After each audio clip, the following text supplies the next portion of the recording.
বিশ্বনবীর একমাত্র কুমারী বউ নাম কি? আয়েশা। বিশ্বনবী বললেন উরিতুকি ফিল মানামি সালাসা লায়াল। আয়েশা, বিয়ের আগে তোরে কিন্তু আমি 3 বার স্বপ্নে দেখছিলাম। সুবহানাল্লাহ কইবেন না? সুবহানাল্লাহ। বড্ড খুশি হয়ে গেলেন আয়েশা। এরপরে বললেন 3 বার স্বপ্ন দেখার পরে তোমার ব্যাপারে মনের মধ্যে কেমন কেমন যেন ভালো লাগে। তারপরে একটা ছোট্ট কাগজের মধ্যে, জান্নাতি কাগজ, রেশমি কাপড়ের মধ্যে তোমার চেহারাটা এনে জিব্রাইল বললেন দেখেন নবী কেমন লাগে। আমি কইলাম ভালো লাগে। কার মেয়ে? আপনার বন্ধু আবু বকরের মেয়ে, বিয়ে করবেন নাকি? বিশ্বনবী বললেন ও জিব্রাইল, তুমি যদি ঘটক হও, আল্লাহ যদি হয় কাজী, আমি মুহাম্মদ বিয়েতে রাজি। সুবহানাল্লাহ পড়েন। বিয়ে হয়ে গেল, কিন্তু ঘরে দামি ফার্নিচার নাই, টাকা পয়সাও তেমন নাই, কিন্তু আছে খালি সুখ। আছে কি? যেটা টাকা দিয়ে কিনা যায়। টাকা দিয়ে বাড়ি কিনা যায়, গাড়ি কিনা যায়, সুখ কিনা যায় নাকি?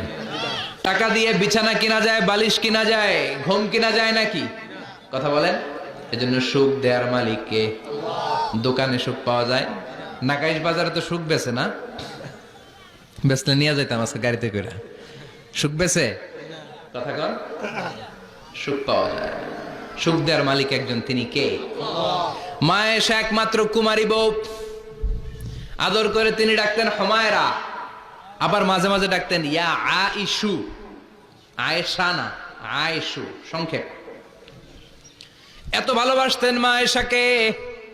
মা আয়েশা গ্লাসের যেই জায়গা দিয়ে পানি খেতেন, বিশ্বনবী ওই জায়গায় মুখ লাগিয়ে পানি খেত। মা আয়েশা গোশতকে হাড্ডি ফেলে দিলে বিশ্বনবী ওই হাড্ডিটা নিয়ে চষতে শুরু করে দিত। এক বালতি থেকে পানি নিয়ে দুইজনে গোসল করত। আবার বিশ্বনবীর সাথে সাথে মাঝে মাঝে বায়না ধরতো, মাঝে মাঝে রাগও করতো। সুবহানাল্লাহ কোন। স্বামী স্ত্রীর মধ্যে একটু রাগ আছে না নাই? রাগ থাকলে ওইটারে আবার ভালোবাসায় পরিণত করে দেয় কে? রাগ না থাকলে ভালোবাসা তো ভালোবাসাই না। রাগ থাকতেই হবে, তাইলেই ভালোবাসার মর্ম বোঝা যায়। চিল্লায় বলেন ঠিক কিনা? ক্ষুধা না থাকলে খাবারের মর্যাদা বোঝা যায় না। সারাদিন পেট ভরা, খাওয়ার মজা বুঝবেন?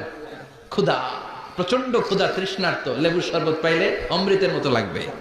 প্রচন্ড ক্ষুধা, হাজি বিরিয়ানি পাইছেন 1 প্লেট, ইচ্ছা মতো খাবে, কিন্তু পেট ভর্তি, হাজি বিরিয়ানি খাওয়া যাবে?